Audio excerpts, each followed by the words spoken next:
So welcome to Havdalah. I'm so happy that you've joined us tonight. This is a program called Havdalah Edge, where we have Havdalah, and we have a program that may be a little edgy, hoping to awaken us into thinking in some new ways. הנה ישועתי אבטח ולא אבחר, כי עזיב וזמרת יהוה היא לי ישועה, ושבתם מים בששון ממנה הישועה. לאדוני הישועה חמחת ברכתך סלע. אדוני צבאות עמנו משכב לנו אלוהי יעקב סלע. אדוני צבאות אשרי אדם בוטח בך. אדוני הושיע המלך יעננו ביום קראנו. ליהודים הייתה אורה ושמחה וששון ויקר. ליהודים הייתה אורה ושמחה וששון ויקר. ליהודים הייתה אורה ושמחה וששון ויקר. כן תהיה לנו כוס ישועות אשא ובשם אדוני אקרא.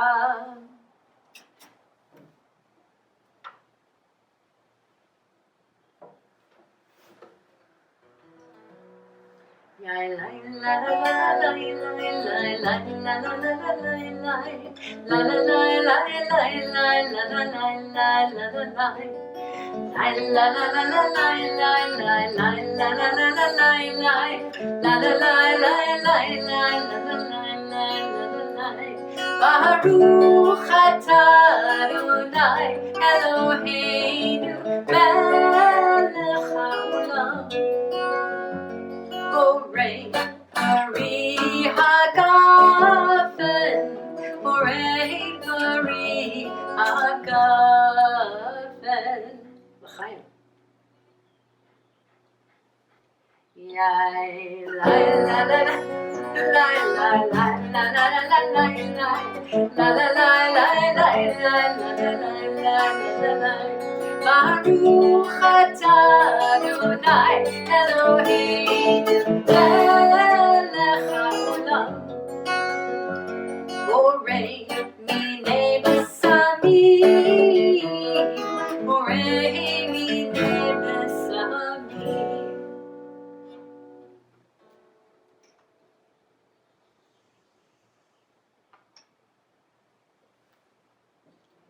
La la la la la la la la la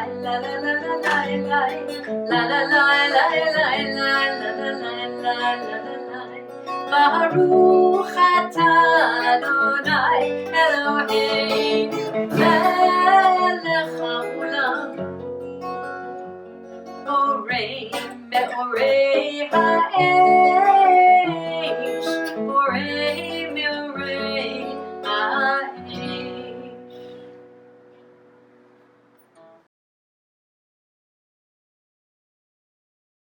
My name is Charles Verano. I'm a professor of sociology at California State University, Sacramento.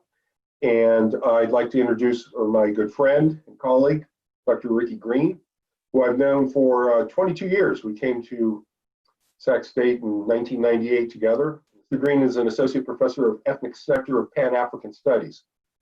Dr. Green is the author of two books, Voices in Black Political Thought and Democratic Virtue in the Trial and Death of Socrates. He's also written many articles and done a series of book reviews as well. So I am very, very pleased to introduce Dr. Green to you and get his thoughts on some of the current events that have been really transforming the United States, hopefully, but have also been evident throughout the world as we speak.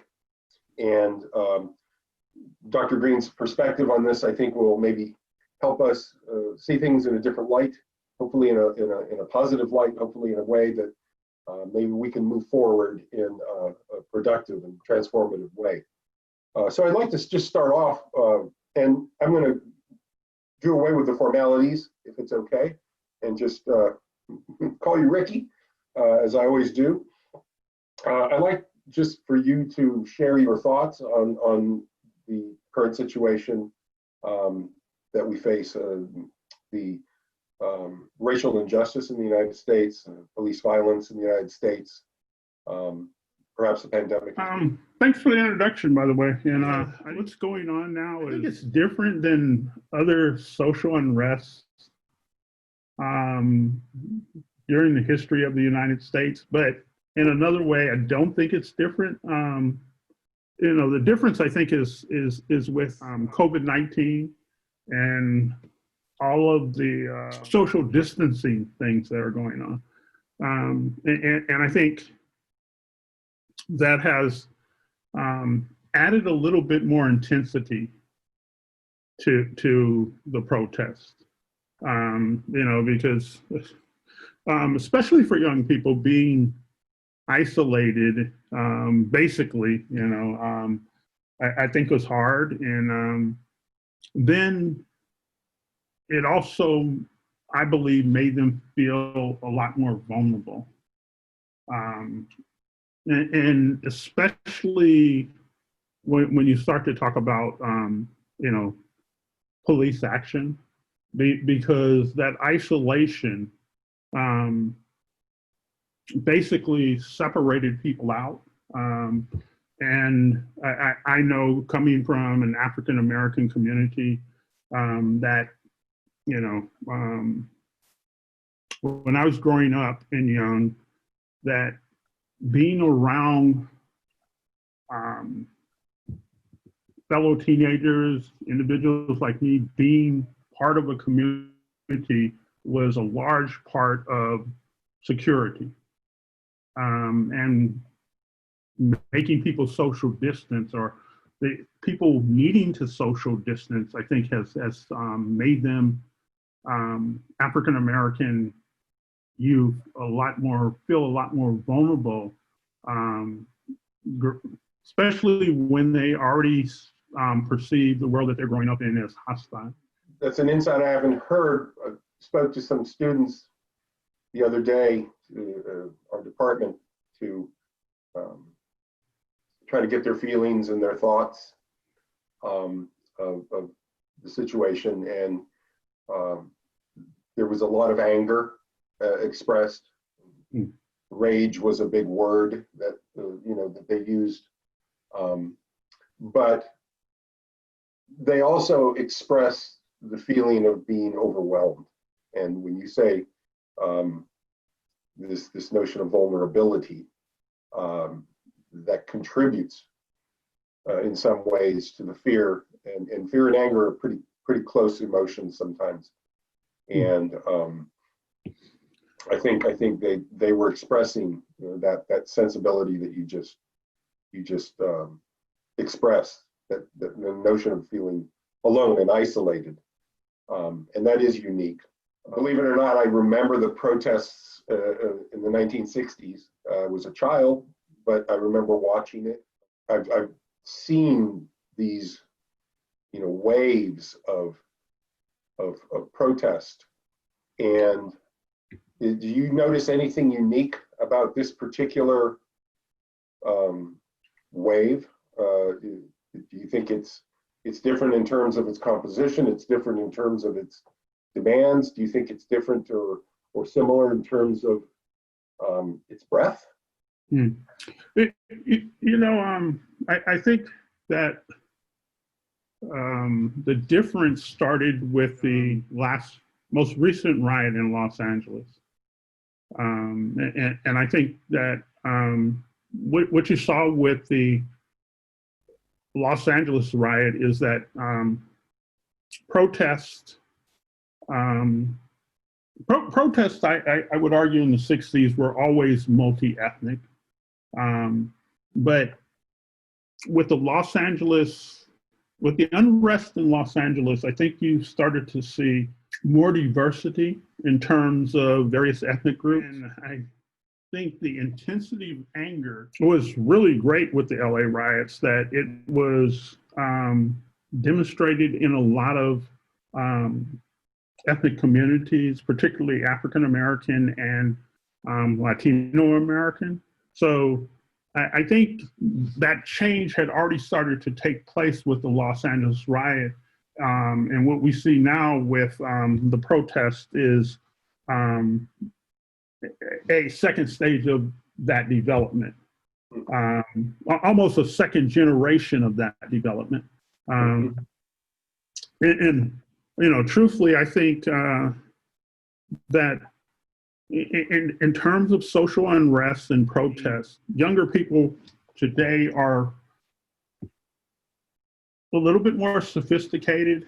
I don't want to say a lot more because it'll give them, but I do think they're more sophisticated. I think they more understand how to manage what they're doing. And so I think if the protests continue to grow, that they are going to turn that protest more into concrete demands than what was going on in the 60s and even with the Los Angeles riot. I think they're right on the precipice of that right now. And I'm kind of looking forward to seeing them do it, and get more concrete things out of all of that protest energy. And those things that they get out of that protest energy, I'm hoping is going to be more determined by the protesters than by politicians and other sources. So, I hate to say it, but I've been watching protests and riots for a very long time. In 1965 in LA, we started watching the riots from our porch. We heard the gunshots, and we went to bed every night a little bit frightened, because we were very young. Unlike you, I was very, very young. And so we weren't, it wasn't like, oh, let's go out and protest. We were too young, but we heard all of that. We watched it. And then at the end, near the end, our uncle actually took us riding through Watts. It was about a 5-10 minute drive from where we lived. And to see the devastation. And I remember looking at the paper and, they almost reported it like it was a war. Every day you see these many Negroes killed, and that's what they were called. That's what we were called, Negroes. And this many policemen or firemen killed or injured. And it was sort of almost like a competition in the press. Who's going to get killed the most? Who's going to win the war? And I think it divided people a lot more. It made people very weary of riots and protests. And I think America was strictly divided along racial lines about the unrest that was going on then. I don't think that's the case with this social unrest. I don't think people see it as a war between Black people and white people. I think they see it as that there are a lot of problems in the U.S. that need to be addressed in terms of race and ethnicity. And if we look at it as a war, we're going to get more and more wrapped up in this, and it's going to more and more divide us.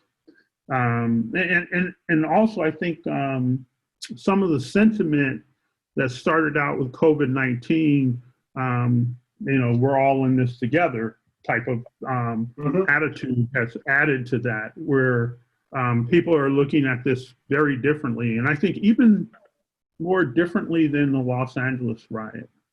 And truthfully, I don't like calling them riots. I like looking at it much more completely as social unrest and what resulted out of the social unrest.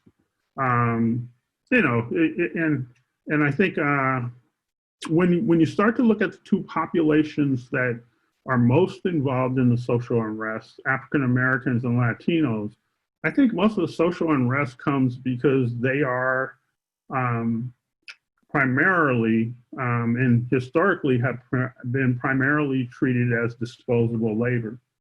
And they understand that when the US economy is going well and jobs are spread around and we're not outsourcing, then things are much better. But when the economy starts to pinch, they are the people that most suffer. And the police have always been sort of the symbol of the enforcement of that suffering. In other words, a lot of people are, okay, why are they looting? But when you look at what's going on, they see the police as enforcing economic oppression historically, and the police just become a symbol. The more harsh their tactics get, the more harsh that symbol of enforcing economic oppression becomes.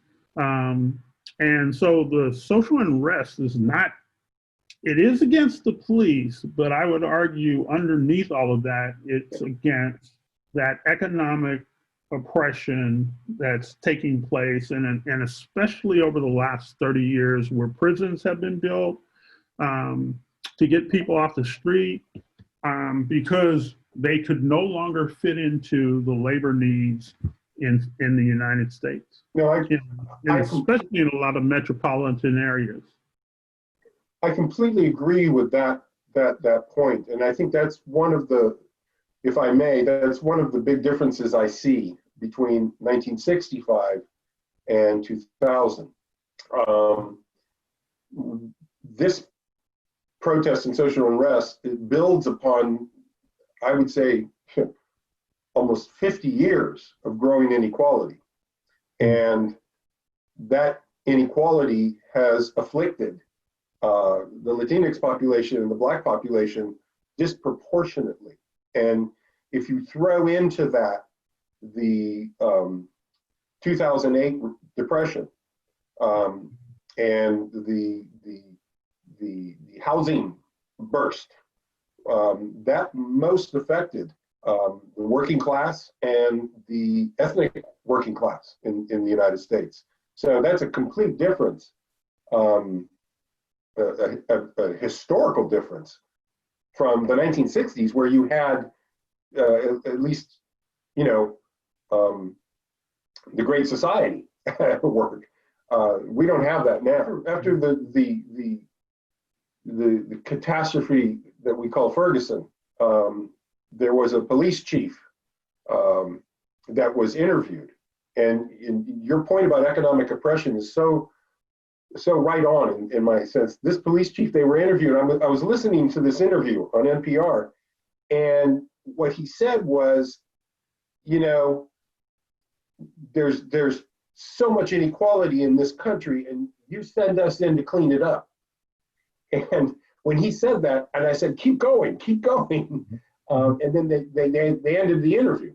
And when you say that the police are perceived as kind of enforcing economic oppression, he was admitting to that. So I think that's another way of reinterpreting the current circumstances, but also the current understanding of people, of law enforcement, that I've not heard, except for that one snippet. How long ago was that? 5 years ago? Yeah. It's another way of looking at this that integrates the economic factor in with the racial and ethnic factors. Yeah. Actually, I think the other way around is that it's hard to take those factors apart. I know it's done a lot in the American mind that economics is different than race, but when you look at the way race and economics have developed in the United States historically, that's, to do that really is really doesn't give an accurate context to the historical picture in the United States. Economics and race are very much intertwined. During the 65 riots, if you saw the condition of Watts before the riots, you would see even harsher economic oppression than you do now. Because the Latino population at the time was much smaller, it wasn't as multi-ethnic as it is now. In 1965, when you look at Watts, California, it was 90% African American. At the time of the last LA riots, 1992, I believe, when you look at Watts during that period, what you see is that the population of African Americans and Latinos was almost evenly distributed in Watts at that time. And what they were calling South Central LA, and every reporter in LA came on and said, South Central LA, South Central LA, had basically changed during that period from 1965 to 1992 to be a mixture of African American, Latinx, and South Pacific Asian. So it was a true multicultural event, but because most people that talked about it never went out there, they never understood it in that way. The poverty had spread out more to various groups. When you look at what was called Watts now, it is predominantly Latino. What was occurring is, in part, a population that now is sort of being brought in under the desk, paid under the desk, and provides the new disposable labor, in part in the West. And at the same time, that other population, now prisons are being built, and that's where most of that disposable labor is going. And to me, that's what's been building over that period. The problem is that the people who saw it being built, they were getting older and they were getting more comfortable because they were becoming middle class. So part of that African American and Latino population was becoming middle class, and at the same time, the other part of the populations were becoming more and more impoverished. And young people who are part of that didn't have the historical knowledge to make specific arguments about it. In other words, it was so anomalous to them because it was much more sophisticated than the previous oppression that their parents faced. Now they seem to be understanding it much better also. In other words, they know what's going on. And it's getting harder for what's going on to be blamed on them. And so you're getting a whole lot more anger coming out because they understand and they feel how sophisticated the oppression is, and that no one's taking the blame for it. The Democrats don't want to take the blame for it. The Republicans don't want to take the blame for it. It's, Trump is everybody's best friend. So it's sort of like, okay, so, I know I didn't do this to myself. And I think that's the more intense anger that you're seeing. And I think you're right. There is a fine line between anger and fear, especially in young people. And I think with young people, the reaction is for fear to quickly turn into anger because young people aren't going to be passive. We've learned to be passive and patient as we get older. But young people, they're not going to wait for that. And that anger comes out.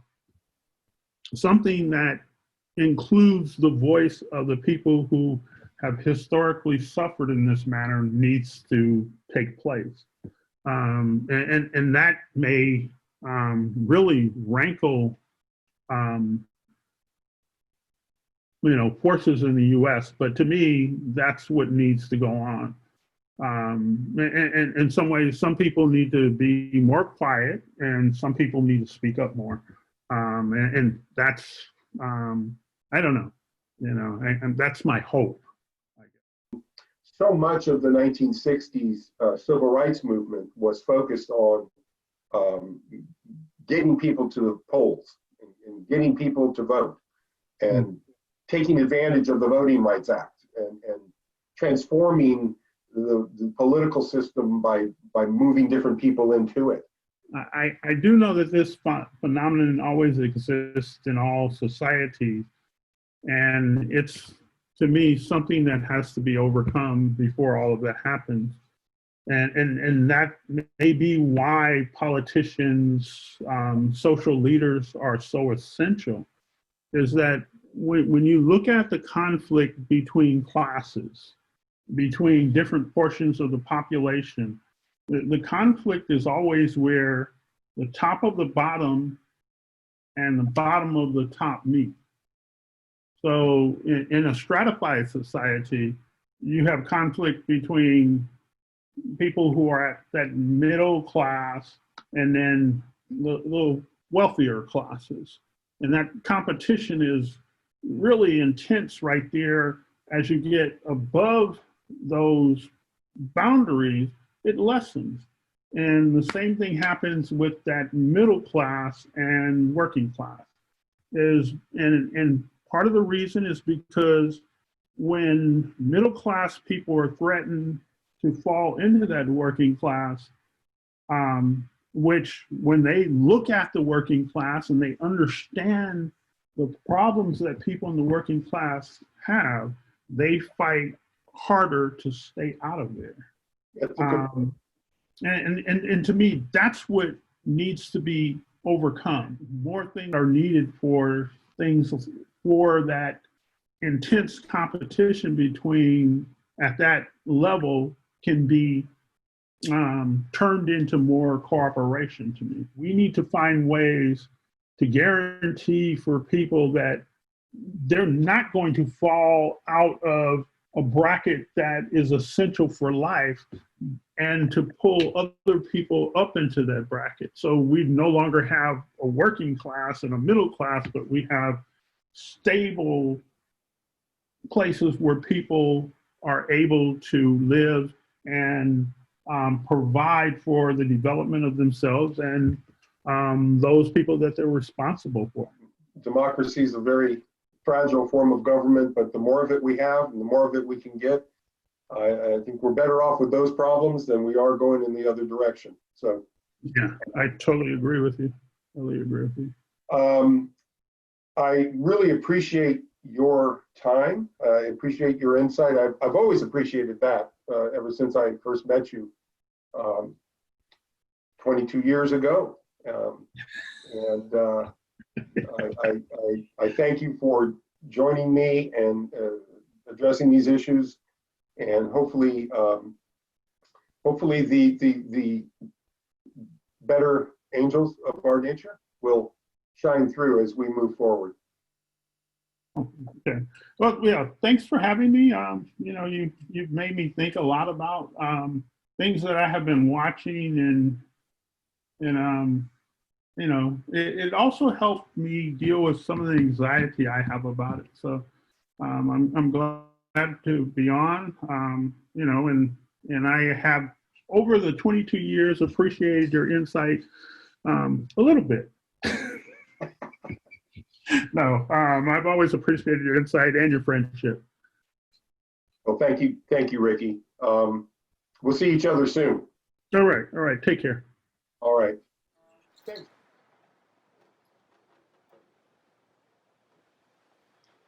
המבדיל בין קודש לחול, חטאותינו הוא ימחול. זרענו וכספנו ירבה כחול, והכוכבים בלילה.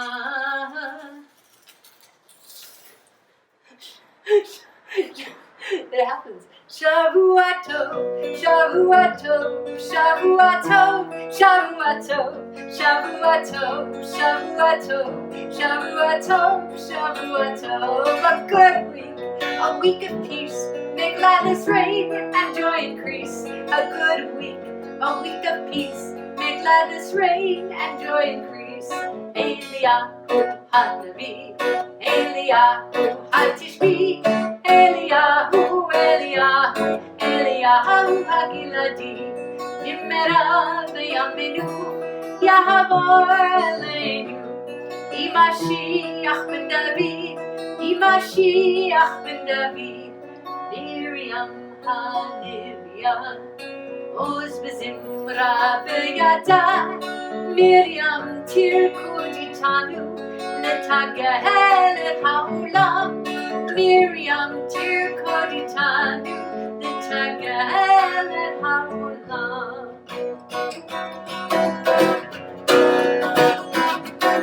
Everybody loves Saturday night. Everybody loves Saturday night. Everybody, everybody, everybody, everybody, everybody loves Saturday night. Ha'olam and Motzi Shabbat. Ha'olam and Motzi Shabbat. Kol ha'olam, kol ha'olam, kol ha'olam, kol ha'olam, kol ha'olam and Motzi Shabbat. Shavua tov, everyone. Thanks for being with us.